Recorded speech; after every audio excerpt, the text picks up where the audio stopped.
Bonjour à tous, ravi de vous retrouver pour ce Morning Echo du jeudi 12 mars 2020.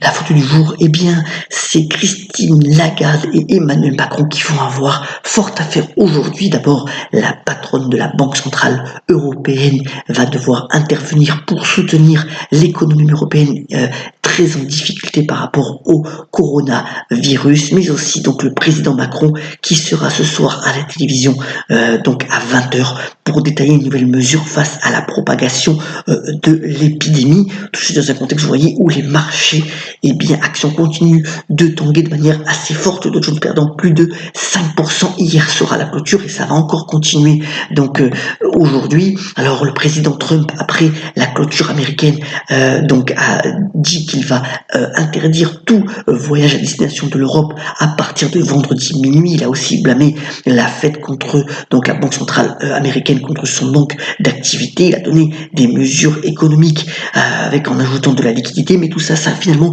déçu les marchés puisque si vous voyez ce matin le Nikkei est encore donc en baisse de plus de 4%. Les futurs sont aussi en baisse, indiquant une ouverture européenne aussi délicate, et le yen fait toujours figure de valeur refuge puisque la monnaie japonaise continue de se renforcer à la fois contre l'euro et le dollar. Alors dans ce contexte, vous voyez que le CAC 40 notamment est passé de 6000 points à 4600 points donc en quelques jours. Ça va encore continuer. Que faut-il faire dans ce contexte? Alors pour ceux qui ont déjà des actions, c'est vrai que l'ajustement a été assez rude, ça peut encore continuer, mais c'est vrai qu'il n'y a pas eu véritablement de discrimination entre les valeurs et les entreprises. Tout a été vendu. Alors c'est toujours délicat, bien entendu, de voir ces pertes-là, mais sachons si raison garder, si cette épidémie et toutes les mesures qui sont prises et qui vont être prises en compte, sont efficaces, et bien progressivement les marchés vont retrouver un petit peu de leur sang-froid, mais c'est pas pour tout de suite. Si on regarde par exemple LVMH, le leader du luxe, vous voyez que c'est sur 5 ans qu'il a pris sa valeur, son élan, mais que des ajustements sont là aussi toujours possibles, et ça va véritablement encore continuer. Pour ceux qui n'ont pas eu d'action et qui voudraient en profiter, là aussi, l'attitude c'est peut-être d'attendre un petit peu une stabilisation des cours. Aussi dans un contexte, vous voyez aussi où l'Italie est complètement confinée, notamment puisque le gouvernement de Conte a décidé finalement pour 15 jours de ne laisser ouvert que les pharmacies et les commerces alimentaires. Alors le magazine Challenge détaille aussi notre attitude par rapport finalement à la propagation de cette épidémie. Eh bien, c'est de moins finalement saluer les gens, fréquenter les lieux publics ou les moyens de transport. Donc voilà, tout est au ralenti, mais c'est intéressant aussi au niveau psychologique de voir un petit peu les différentes familles de comportements. Alors c'est détaillé par le Figaro ce matin.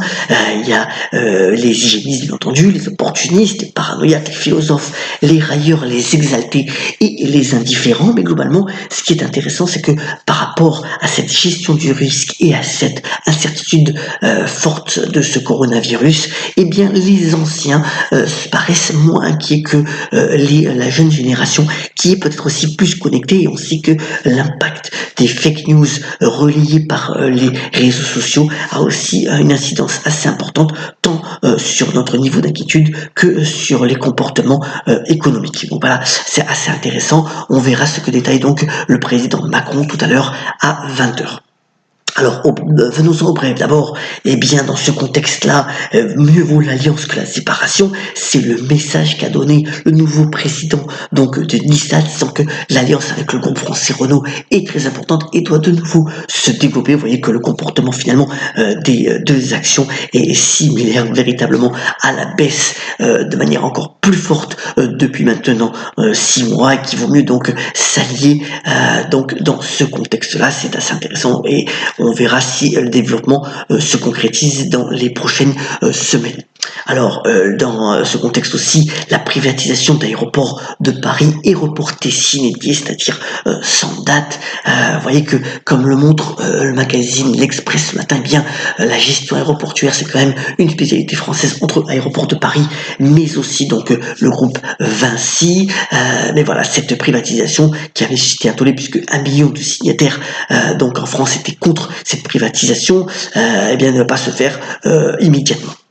Dans ce contexte aussi, le business continue puisque Pepsi Cola, donc le géant alimentaire américain, eh bien se renforce dans tout ce qui est boisson énergisante, en rachetant notamment donc Rockstar Energy pour plus de 3 milliards de dollars. C'est voilà ce créneau d'activité qui continue de susciter la convoitise des grands groupes donc agroalimentaires, et c'est une belle acquisition malgré la baisse du titre PepsiCo hier à la bourse de New York de plus de 3%. La fin d'année a été plutôt favorable pour le groupe Partouche, donc l'un des exploitants des casinos donc en France et dans des pays européens et africains notamment.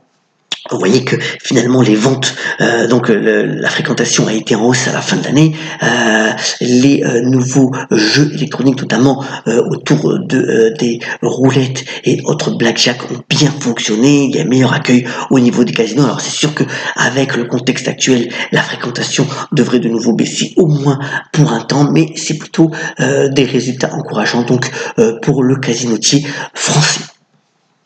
Alors, vous savez que c'est la nouvelle plateforme qui va être donc lancée le 3 juin. C'est une plateforme donc de vidéo à la demande pour contrer les autres Netflix et Disney+. Elle est un consortium donc dirigé par les groupes TF1, M6 et France Télévisions. Et l'objectif pour Salto, c'est de séduire la clientèle jeune, la clientèle connectée. Alors pour ce faire, ça va être assez délicat parce que il faut qu'il y ait de nombreuses créations originales qui plaisent. Il y a de nombreux débuts, des personnes qui sont allées débusquer finalement des séries originales, notamment en Israël, grand pourvoyeur de séries à succès, pour pouvoir bien offrir du contenu original, comme c'est le fait notamment Netflix avec ses nouvelles créations. Et c'est véritablement Salto, c'est le Hulu à la française. Le Hulu, c'était donc les grandes chaînes américaines qui avaient donc créé cette plateforme à la demande, de vidéo à la demande, et donc le lancement est prévu, je vous le rappelle, pour le 3 juin prochain. Terminons ce Morning Echo en vous souhaitant une belle journée, toujours vigilance, prudence, mais aussi confiance. Et par cette phrase de Jules César qui peut laisser à réfléchir, le danger que l'on pressent mais que l'on ne voit pas est celui qui trouble le plus. À demain pour le Morning Echo. Excellente journée à toutes et à tous.